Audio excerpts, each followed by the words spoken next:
अणु जल के बारे में बताया कि 18 ग्राम जल, 18 ग्राम अणु जल ये 1 मोल जल के बराबर है। तो अब आप जानते ही हैं कि 1 मोल में अणुओं की संख्या कितनी होती है। ये कोई बताने की चीज नहीं है, आपको पता ही है, तो बता दीजिए कितनी होती है। हाँ कामिनी जी बताएं।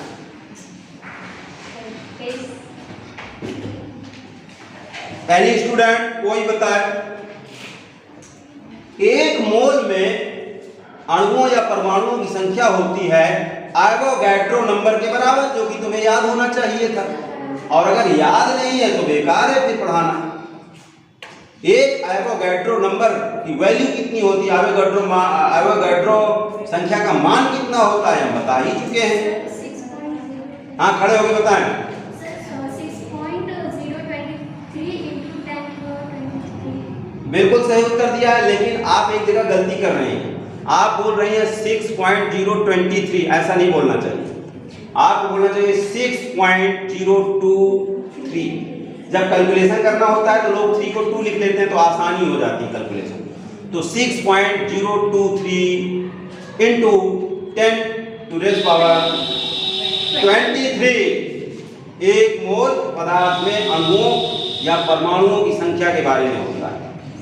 ये 1 बार बताया गया, 2 बार बताया गया, 3 बार बताया गया, लेकिन अगर बच्चे कंफ्यूज हो रहे हैं तो इसका मतलब वे घर में दोहरा नहीं रहे, पढ़ाई नहीं कर रहे। 1 मोल में अणुओं की संख्या यदि आपको पता होती तो आप इसको कर सकते थे। 18 ग्राम अणु जल में अणुओं की संख्या कितनी होगी, तो आप सबसे पहले 18 ग्राम अणुओं को, 18 ग्राम अणु जल को मोल में बदल लीजिए।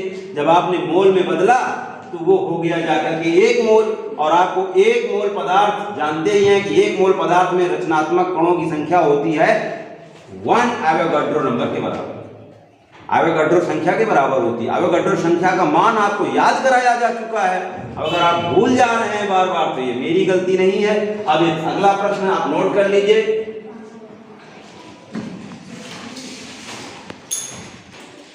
54 ग्राम अणु जल में अणुओं की संख्या कितनी होगी। 54 ग्राम अणु में, 54 ग्राम अणु जल में अणुओं की संख्या कितनी होगी, मौखिक बताया जा सकता है, इसको कोई हल करने की जरूरत नहीं। 54 ग्राम अणु जल में कितने मोल बनेंगे, आप जानते हैं 18 ग्राम अणु जल में 1 मोल बनता है, तो 54 ग्राम अणु जल में कितने मोल बनेंगे, कोई बता सकता है, बोलो। जब 18 ग्राम अणु जल से 1 मोल बनता है जल का, तो 54 ग्राम अणु जल के ये कितने मोल बनेंगे जाके, 3 मोल बोला, 3 नहीं 3 मोल बनेंगे। जब 3 मोल बनेंगे तो आप क्या करेंगे, एवोगैड्रो संख्या में 3 का गुणा कर देंगे। 6.023 गुणे 10 की घात 23, 10 की घात 23 मत छूना, 6.023 में 3 का गुणा करके रख के गुणे 10 की घात 23 कर देना, अणुओं की संख्या अपने आप आ जाएगी। कोई प्रॉब्लम है क्या, करके दिखाएं। 6.023 गुणे 10 की घात 23 ये 1 मोल के लिए है। अब 3 मोल के लिए करना है तो 3 का गुणा कर लेंगे, 3 दिए 9, 2 दिए 6, 0 दिए 0, 6 दिए 18, 18.069 गुणे 10 की घात 23 अणु। कोई मुश्किल बात तो है नहीं। तो इस तरह से आगे के प्रश्नों में आपको प्रत्येक में इसी तरह ज्ञात करना होगा। ये आपको प्रश्न स्वयं बनाने, क्या प्रश्न बनाएंगे, जैसे तीसरा प्रश्न क्या बनेगा, अमोनिया, 1 मोल अमोनिया में कितने ग्राम अणु, अमोनिया के कितने ग्राम अणु होंगे, 1 मोल अमोनिया में अमोनिया के कितने ग्राम अणु होंगे।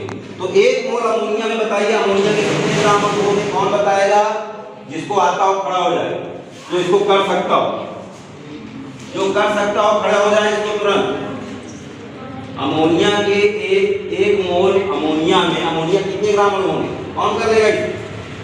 इसके लिए सबसे पहले जरूरी क्या होता है, सबसे पहले जरूरी होता है अणु सूत्र लिखना। अमोनिया का अणु सूत्र क्या होता है, NH3 के अणुभार आपको पता रहता है। नाइट्रोजन का अणुभार कितना है, नाइट्रोजन का अणुभार कितना होता है, हाँ ऐसे लिख दीजिए प्लस हाइड्रोजन का अणुभार कितना होता है? हाइड्रोजन का अणुभार कितना होता है? बहुत धीरे धीरे बोलते हैं, 1 होता है, लेकिन 3 परमाणु होने पर 3 से गुणा कर दिए, अब कितना आया? 14 प्लस 3 तो बराबर कितने गए? 17 ग्राम अणु। 17 ग्राम अणु किसके? अमोनिया।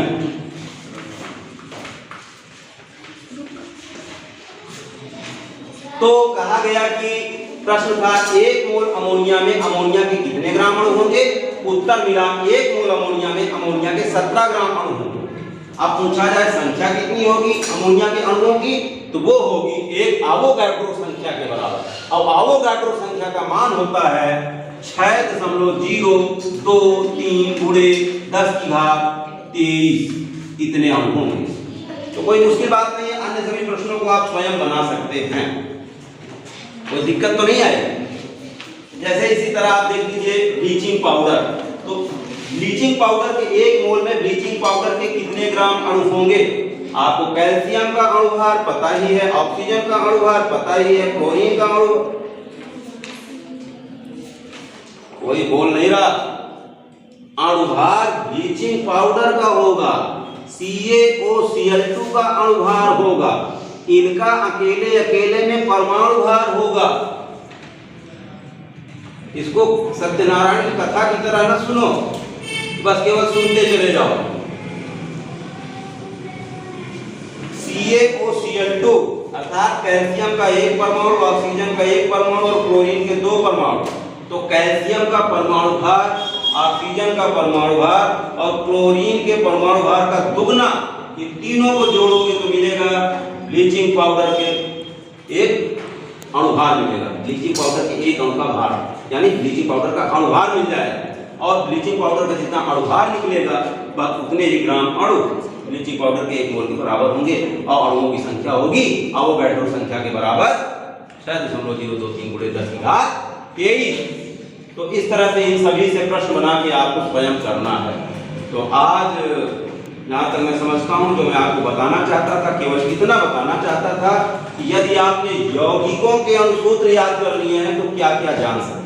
यदि आपने यौगिकों के अणुसूत्र याद कर लिए हैं तो सबसे पहले आप यौगिक को बनाने वाले तत्वों के नाम जान जाएंगे, उन तत्वों के परमाणुओं की संख्या जान जाएंगे जो कि उस यौगिक के 1 अणु को बना रहे हैं। साथ ही आप उन तत्वों की संयोजकता के बारे में भी जान जाएंगे और आप 1 मोल में उस यौगिक के ग्राम अणुओं की संख्या भी जान जाएंगे, कितने ग्राम अणु होंगे ये भी जान जाएंगे और उस यौगिक के ग्राम अणुओं में अणुओं की संख्या भी बता सकते हैं। ये सब चीजें आप जान सकते हैं। तो ठीक है, अब इसके बाद आपकी अगली बेला होगी मैथमेटिक्स की, आपको भी अध्ययन कराएंगे। मिस्टर सुनील सर आ रहे हैं कि उसके बारे में आप